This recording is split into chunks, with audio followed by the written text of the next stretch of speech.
Creating a solid project plan is one of the most important steps to making sure your project gets completed on time and on budget. In this video, digital project management consultant, writer, and speaker Brett Harned will teach you how to create a solid project plan in 5 simple steps. Brett is a digital project management consultant who focuses on solving issues that are important to organizations who want to produce quality digital projects in harmony. Project plans come in many different shapes and sizes and formats. A good project plan will represent the confluence of many factors, including your scope, your professional experience, the research you've done, your process knowledge, and a ton of input from your team and your client. In this short tutorial, I'm going to explain how we can pull together a plan in 5 simple steps. Any good plan is going to communicate major deliverables. It's going to show the process by which you're going to provide those deliverables. It'll communicate timing and deadlines, and of course an end date. It'll show dependencies, and it's going to show team roles and assignments. So let's go ahead and get started. The first thing you're going to want to do is a little bit of research and pre-planning. A solid project plan is created after you've done your research. This can be done through work that you're doing with your team, work that you're doing with stakeholders, and any kind of research that you're going to do based on your scope and your project requirements. We're going to focus a little bit on stakeholder interviews. My rule of thumb is to always attend stakeholder interviews if they're a part of your project. You can suggest any questions to be included so that you can find out more about things like project goals, team dynamics, and potential issues or risks that you might face on your project. You're going to want to dig a little bit deeper about project ownership and decision making. Those are the kinds of things that pop up midstream in a project when you haven't done your research and kind of throw things off track.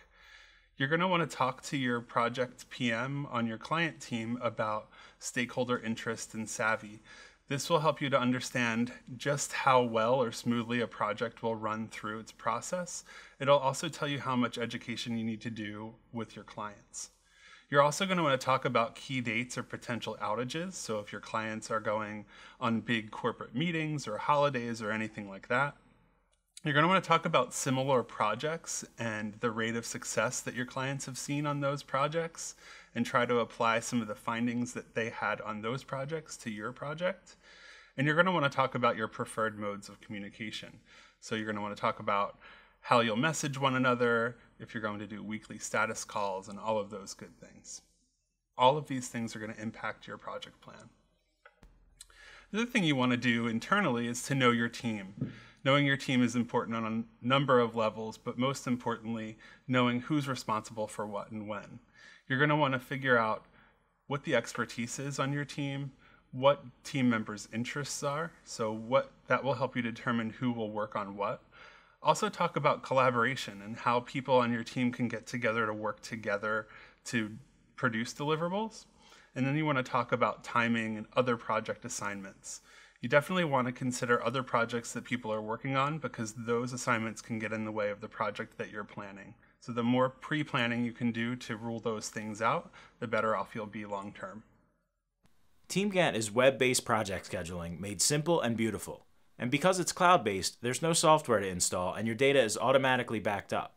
You can draw each step of your plan on a timeline so everyone on your team can see which tasks are assigned to them and when they need to be completed. And TeamGantt is built to be collaborative, so you can have conversations with your team, upload project-related files, and see the entire task history all in one place. You can even see how busy your team is so you can manage their time better. Go to teamgantt.com/signup to create your free account today. So your second step is going to be to draft your plan. My process is always to start a little bit rough. So rather than jumping right into Team Gantt, I'll actually sit down with a notebook or maybe at a whiteboard and start thinking about what the general process is. So with the team that I'm working with, are we running an agile project? Are we waterfall? Is there some kind of a hybrid? Just a high level how people like to work. Then I'll start to rough out what the deliverables will be. For instance, if I'm working on a web design project, I'll probably sort out if there's a sitemap, wireframes, design, and then what level of code we're doing. And then I think about sign-offs. So at what points in the project will I require someone to approve something? And then I'll look at the resourcing plans and how the team is resourced. So if they're on one or two projects, how are those projects playing together and what's their availability across those projects? And then we'll look at deadlines. Of course, every project has a deadline and you'll want to back all of your work into that deadline. But it's smart to ask a couple of questions about that deadline before you actually create a plan to meet it, especially if it's tight. If there's an event or something that your client needs your site to be launched for or your deliverable done by, you'll want to know about that. And then you want to talk about stakeholder feedback and timing. How much time does your client team need to actually approve and review deliverables? That's a really important one, and it can extend deadlines pretty often. The next step would be to review your sketch with the team. Before jumping into the tool, just taking a rough sketch or an idea of how the project could go to the team can go a really long way in creating a really collaborative project environment. So what you'll want to do is just call together a 15-20-minute meeting to talk through your ideas, and then take notes on points where your team might want to sort of change the path of the project. And be adaptable, be flexible. What you want to do is create a process that works for everyone, not just for you. At Team Gantt, we want to teach and empower project managers of all types, from the seasoned PM vet who's managed every kind of team and project under the sun, to the rookie who didn't even realize they were a project manager until last Tuesday. No matter how much experience you have, you can always learn. That's why we've put together free guides to project management and project planning, as well as Excel Gantt chart templates. Go to teamgantt.com/resources to download your free guides and templates today. So your next step is to create your formalized project schedule. Follow these tips to make a schedule that's readable and acceptable for not only your team, yourself, but also your clients. First, you want to break tasks out into sections. This will allow you to map tasks to a deliverable and show actual effort on any project task. Then you want to assign tasks to organizations. This will be so people can see very quickly who is responsible for what. Then you want to take it one step further and actually assign those tasks to people. That's going to ensure accountability on your team. From there, you want to show task start and end dates. Again, this will show effort associated to each task. And then you want to use notes to clarify tasks. So for instance, if you have a presentation, you might want to make a note about what will be presented, how long the meeting might take, and then what the next steps are going to be after that meeting. Notes can be really helpful when it comes to helping to communicate how a project process will operate. You also want to call out dependencies.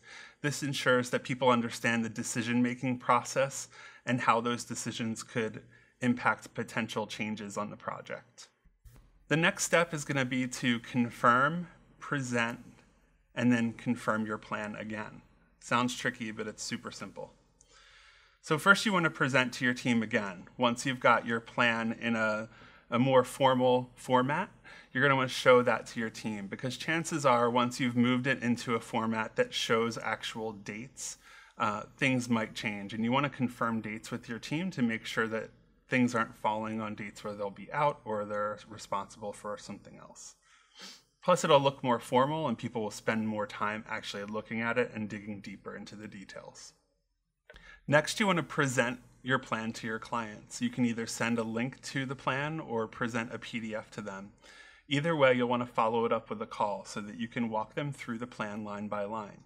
This gives you a chance to help your clients understand the overall process of the project and also show them how long it takes to get some of your work done. It's a really good chance for you to educate your clients and have them understand your work and the level of effort it entails. When you're on that call, you want to be sure to point out review times, team work time, dependencies on the project, and then holidays and time off that you've accounted for. It's also your chance to double check with them or triple check with them about holidays, time off, or any kind of meeting schedule that they have. From there, you'll want to confirm your plan. Sure, you might make a few changes after you've reviewed with the client, but at that point you want to confirm it and lock it in and let them know this is the plan that we're going to use moving forward. From there, it's just up to you to manage and update your plan. You'll have to remember that plans change constantly. I like to tell clients that project plans are like living, breathing documents. Things will change. Deadlines could possibly be missed. People could be out sick for a week or two. Changes could happen within your process, or new stakeholders could join the team. Anything can affect the way that a project goes down. So as long as they know that you're handling the plan and you're making as many changes as you need to throughout the course, but you're staying on track and you're honest about what will impact the deadlines or the end date, then you'll be good. Remember, you just have to adapt to that change. Make the proper updates, communicate the changes, and then communicate the risks, and your project plan will be living, breathing, but also very solid. This is the end of the tutorial. Hopefully these steps will help you create great project plans moving forward. If you want to dig deeper, check out the Guide to Project Planning in the Team Gantt Learning Center. Thanks again, and we'll see you soon.